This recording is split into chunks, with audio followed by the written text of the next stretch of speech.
Hello hello.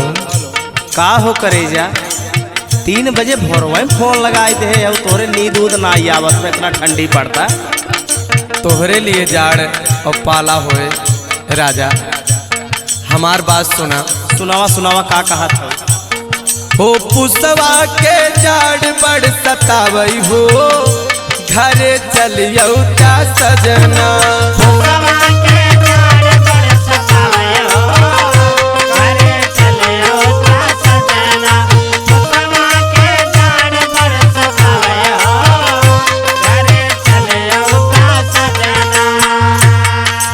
चलियो ता सजना हो, चलियो ता सजना।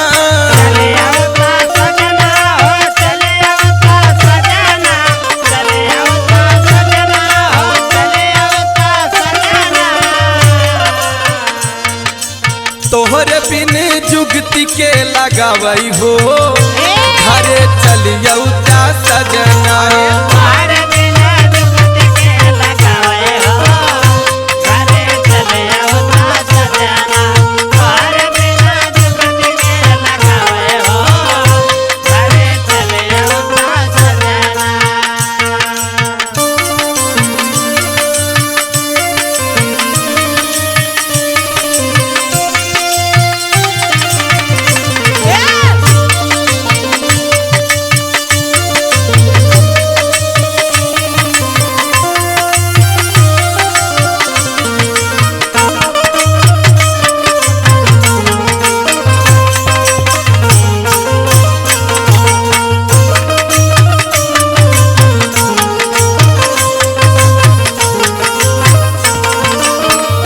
का ऊपरी जब मालिक छुट्टी दे तबे ते आओ। अब का करब जाड़ा देखते आई न पाऊ।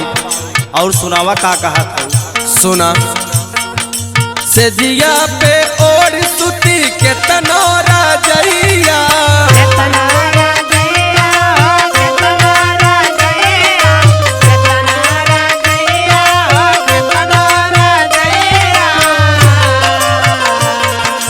ताबो बालम हमरे आवे ना वंघइया।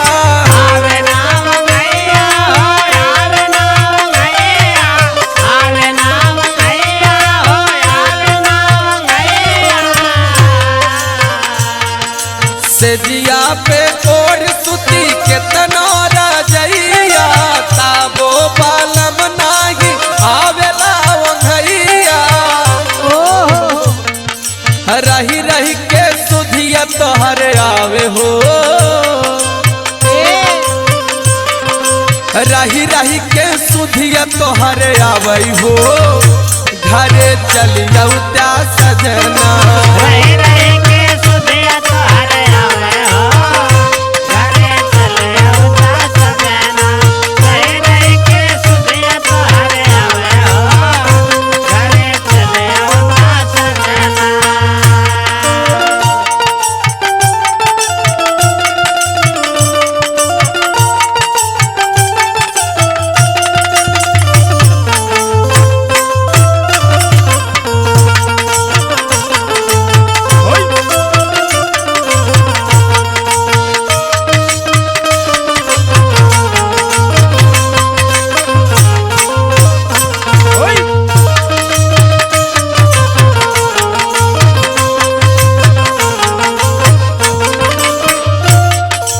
और सुना। सुनावा का कहा था। अगर अब की जाड़ा में घरे न आया हाँ तो अब कभो न आया। अरे ऐसन काहे बोलत हो हमार रानी। और सुनावा।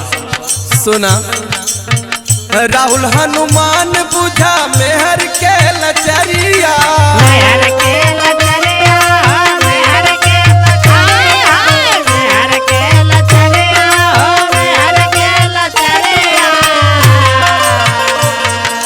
चलियो ता भोरवे में धई के रेल गड़िया।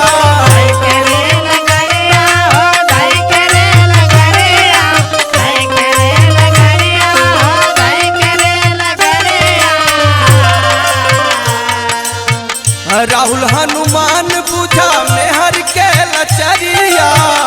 चलियो ता भोरवे में धई के रेल गड़िया।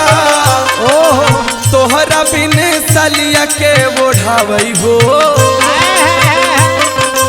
तोहरे बिना सलिया के ओढ़ावई हो, घरे चलिया क्या सजना।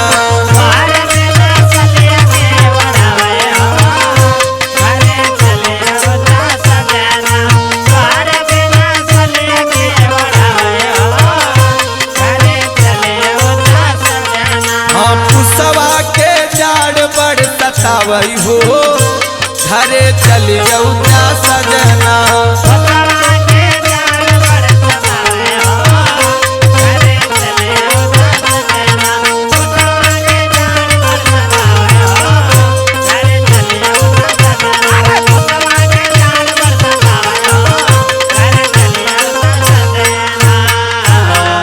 अरे पागल, हम ही थोड़ी ठंडी में ही अकेले है, गुड्डू ब्रजेश सब ही अकेले, सबकर मेहरारू अकेले बाटे।